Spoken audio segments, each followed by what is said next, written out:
Hello, BookTube, and happy Halloween! It's the end of October. In addition to spooky things, that also means that booktubers everywhere are making their October wrap-up videos where they talk about all the stuff they read this month, and I love watching those videos. I love comparing the end reality to the dreams that started the month, and I like making videos like that myself, except there's a logistical problem. Because unlike the rest of you, I don't have a real life. All I do is read, and so I rack up some numbers that are inconvenient for even one of my very long and windy videos. Like, for instance, this October is a perfect example. I set a goal for October, and I handily exceeded it. So that gets a little bit unwieldy. So instead, what I'm going to try to do on this channel, I've done it a few times, and you've all seemed to like it, is just do a glance back at October. It won't be a summary. It won't be completely definitive.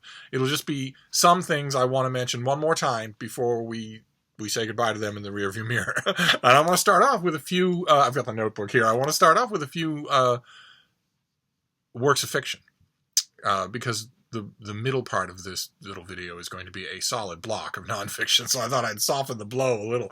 And the first one is an example of something that I, in 2019, want to come to know much better: the world of self-published authors, even just straight to ebook authors, people who are making their own way, and some of them making a very good living, writing books that I never see, that I never hear about. I am so thoroughly plugged into the old world traditional publishing world of you get an agent, you pay them, you get a publishing deal, I get an ARC, I get a finished copy.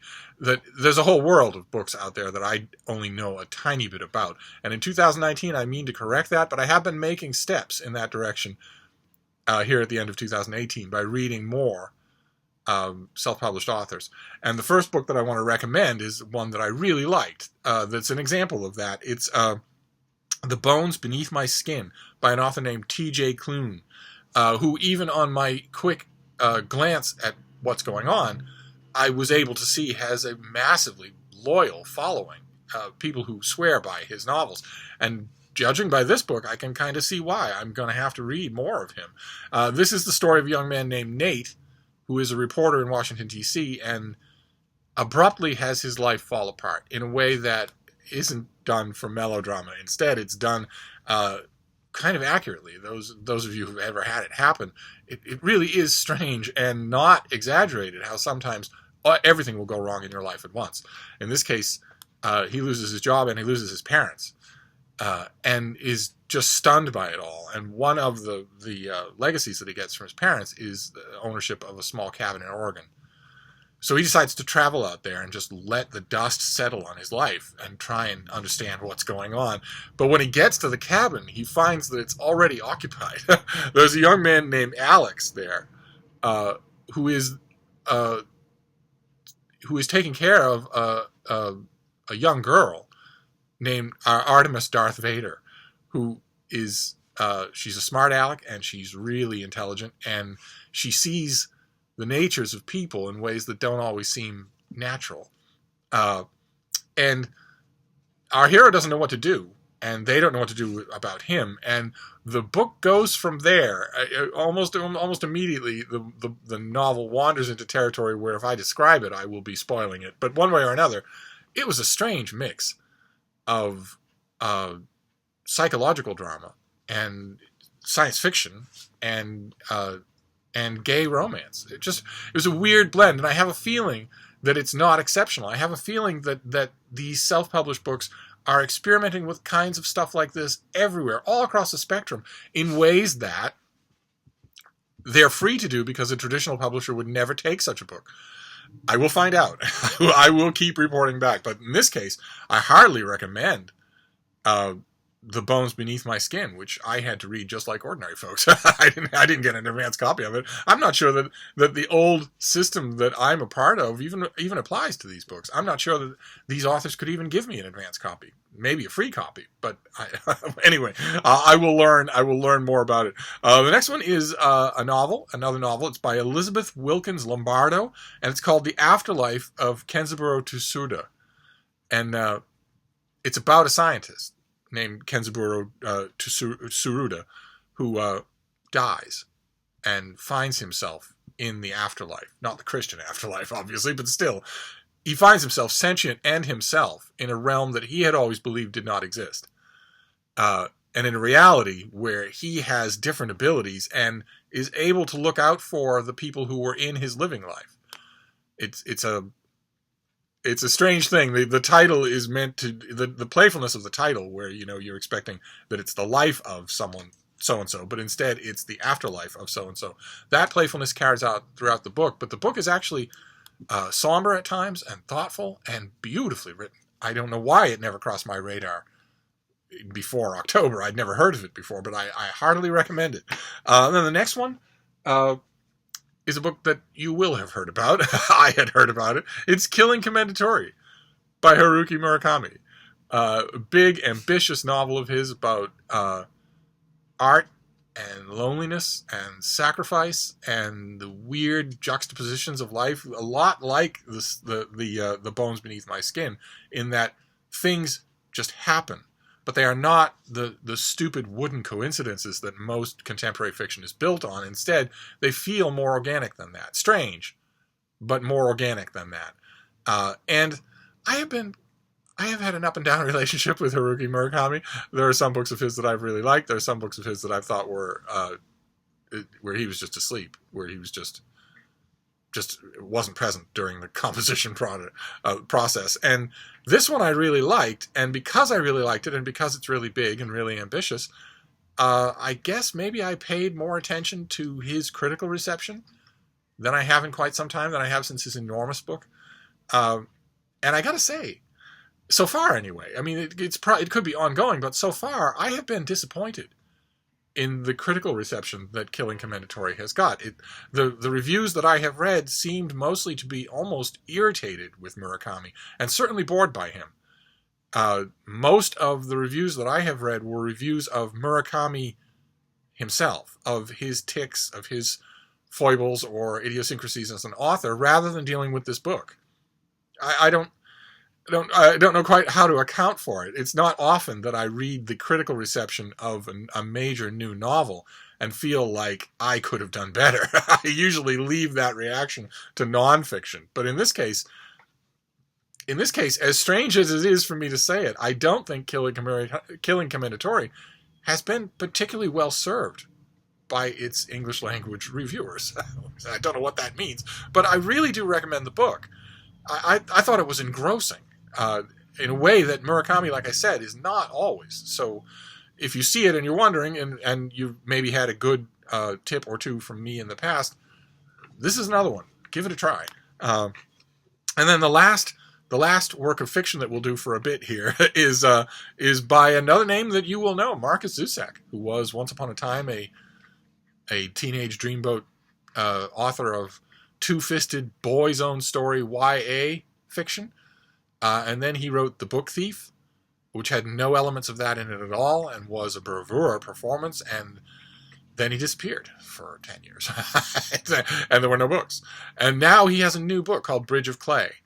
And I went into it warily, because whenever an author comes back from a long absence, you never know what to expect. The biggest fear you have, especially in a case like Markus Zusak, where I loved everything that he wrote, your biggest fear is that they've lost it, and that you're going to know that right away, and that maybe they know it too. All that sort of stuff is just so awful to think.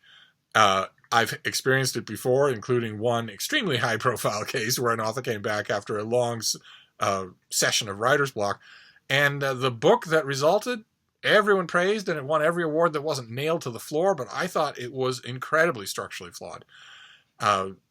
I worry about things like that, but boy, oh boy, Bridge of Clay is amazing. It's just amazing. And it shares some tics and behaviorisms with the boys' own stories, the boy adventure stories of Zusak's much earlier books. It doesn't, I don't think, I didn't notice anything in common with The Book Thief.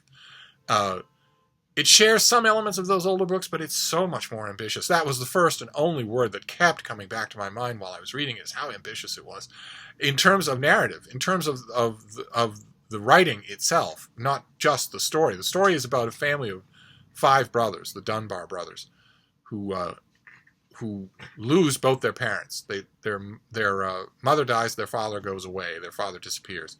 And they sort of have to raise themselves, and they raise themselves in a semi-feral state. So in that sense, some of the Dunbar brothers are very similar to male characters that have appeared in books, like I Am the Messenger or something like that. But there's a depth of maturity here. It's just that isn't in those earlier books, obviously. But I also thought that I caught lots of stuff, lots of knowingness that isn't in The Book Thief. It's a difficult book to get into. The author clearly has his mind set on how he wants to tell this story, and you just have to adapt to that. And to put it mildly, that kind of a decision where the author decides how they'll tell their story and they don't really care whether or not you adapt to them, this is the way they want to do it, to put it mildly, that is not the mind frame that guides most YA in the 21st century. So it was refreshing and challenging. I loved it, and I hope that if you try it, if you're interested, I hope that you give it a little leeway. You're going to have to give it a little leeway for it to work on you.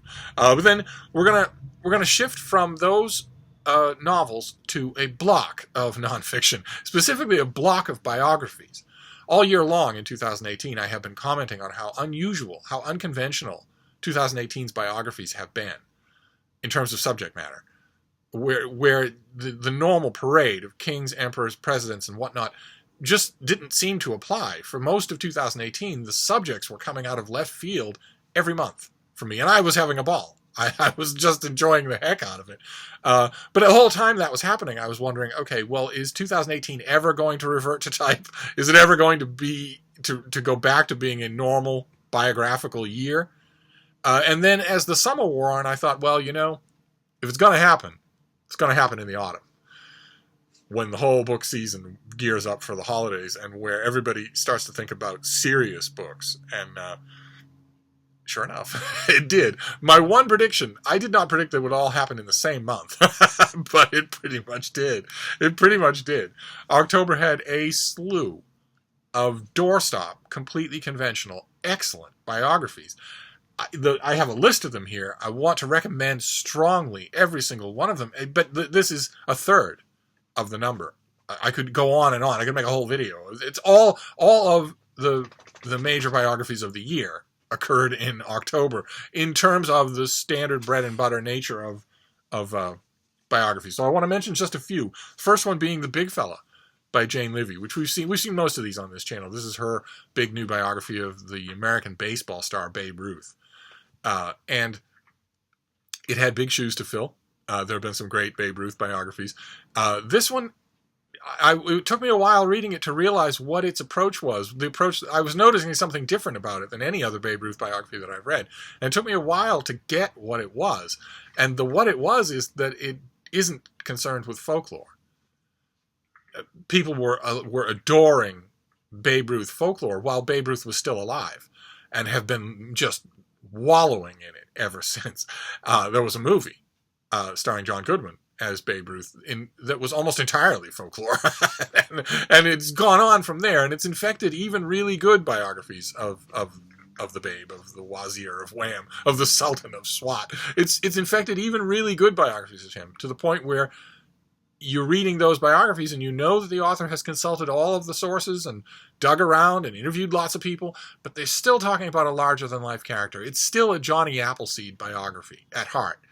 And the thing I noticed about Jane Leavy's book is that it's not that. It's not that. It has none of that. And that's amazing. So it was incredibly refreshing. I'm not saying that that's bad.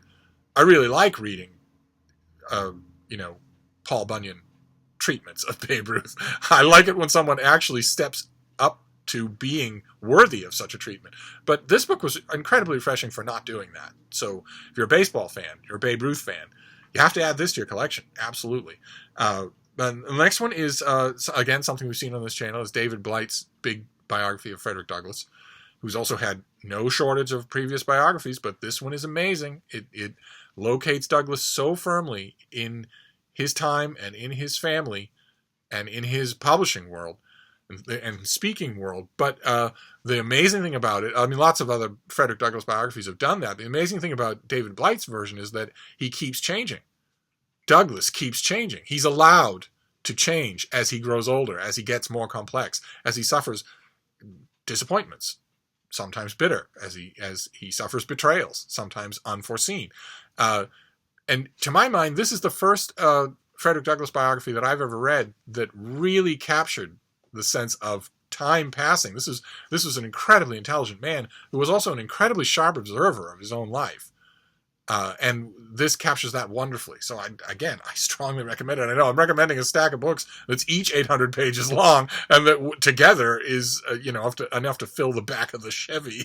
But still, I calls them like I sees them. The next one is also huge. It's Derwin McCullough's big new biography of Thomas Cromwell, the sinister and ill-fated fixer for King Henry VIII, the man who brought about the downfall of Anne Boleyn, and suffered his own cataclysmic downfall as a result of a couple of things. As a result of a simple reason, spearheading Henry's marriage to Anne of Cleves without knowing that Henry would not like how she looked, and that would mean something. And also, as is really underscored in this book, fervently spearheading reform in the church at a greater rate and with a greater insistence than Henry himself wanted, to the point where the rival factions in Henry's court were able to set Cromwell up for a fall. And that this book, the subtitle is A Revolutionary Life, and this book is the result of an enormous amount of original research, and it's all about reevaluating Cromwell. It's about rescuing him from characterizations of either a reforming saint or, a Machiavelli in London. And it works. It works in that regard. It's by far the most intelligent and multidimensional Cromwell biography that's appeared in ages. So I strongly recommend it if you're interested in the subject. The next one is Frederic Chopin by Alan Walker. Alan Walker is a great musical biographer and well-practiced, so you know that a book of his is going to be really good. And this one didn't disappoint. Chopin led a fantastically dramatic life, and this book makes it all feel new.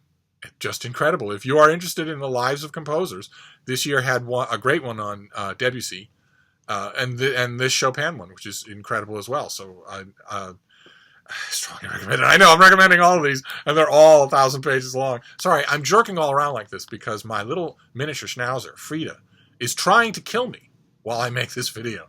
She is trying to kill me. She has already shred the sleeve of my sweatshirt, and you can see the spit on it, and she's trying to shred the hand inside it. I don't know why. Demonic possession is my leading theory. So anyway, where were we? Oh yes, another one that, again, underscoring the conventional nature of these biographies that all came out at once, is Bob Spitz's biography of Ronald Reagan. A big one-volume life of Ronald Reagan as a sportscaster, a movie star, a spokesman for, a shill for an oil company, a shill for an energy company, the governor of California, the president, the icon. And it's a big, again, like with Chopin, it's a big, inherently dramatic story all by itself. And Bob Spitz, if Alan Walker and Derwin McCullough, these are well-known names. You can trust them to do a good job. And Bob Spitz is the same way. He wrote a great biography of Julia Child. He wrote a great biography of the Beatles, a collective biography of the Beatles. It's 1,000 pages long, and you'll wish it were twice that long. Reads in an afternoon. It's so good. And his Reagan book does too. I have some quibbles with his methodology. I certainly have quibbles with his publicity team's claim that this is the first non-partisan life of Ronald Reagan. That is not possible until a biographer comes along who doesn't remember Reagan. I'm firmly convinced of that. Even with the best of intentions. There's no way, if you remember the Reagan phenomenon just sort of tromping all over living history and changing the world while you watched, then you can't be nonpartisan one way or another. Although this book is, I don't mean by that it's an ideological, rant. It's fantastic. We're going to need a new generation of biographers to get at what this has been called. and really, who cares what it's called? It's a great reading experience, and it does present Ronald Reagan in the round better than any other biography has. So that part of its appeal is definitely true. So those of you, for instance, I know there are quite a few of you who like reading presidential biographies. This is going to be a lot more than that. This is you're well past the halfway point in the book before Reagan becomes president. So you had to kind of prepared for that. But fortunately, Spitz is such a fantastic writer that you're not going to care. You're going to like every stage of reading about Reagan's life. Then another 1,000-pager, Ramachandra Guha's Life of Gandhi. This is his concluding volume. It's gigantic, and it's the Gandhi that we know. The previous volume was the Gandhi that we didn't know, the Gandhi who wore suits and pomaded his hair and was a lawyer. This one is Gandhi in India. This is Gandhi perfecting nonviolent resistance and stagecraft, including lots and lots of acting. This is the Gandhi that we all know. The Gandhi who's draped, the Gandhi who walks with a staff, the Gandhi who spins cloth, and who is actively participating in becoming a transcendent world figure. And it worked. We know the icon now. You don't even you just have to show a picture. Anybody in the world will know the iconography. And this book digs underneath the iconography, which is what I was hoping it would do. It's what the previous volume did, and it's amazingly good. It's an incredibly sustained performance. So there you go, and you can see what I mean. All of those are more or less contemporary biographies, or conventional biographies, and even the last one that I want to mention is also conventional. The only thing unconventional about it is the method. There have been, of course, millions and millions of Anne Frank biographies, but the one I want to recommend is Anne Frank's Diary, a graphic novel interpretation.